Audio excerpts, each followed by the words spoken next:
Welcome to this video. I'm going to be showing you how to fix it when YouTube Playables is not showing.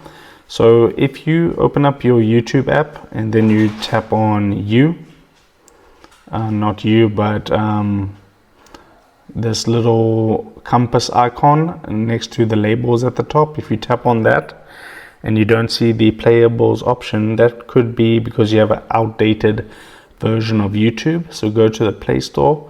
Where it says search apps and games, you want to type YouTube.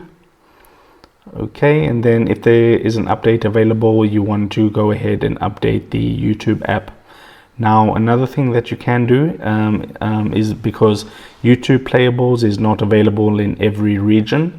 So for an example, if I go to, on a browser, youtube.com/playables, okay, you can try this website out to see if you get it, but that page doesn't exist. So let me see if I typed it right, youtube.com/playables. Okay, but if it is available, it will show something on that page. So in that case, you just need to wait a few weeks or a month, and it should probably get rolled out to your region. If this helped you out, drop a like on the video and subscribe to my channel.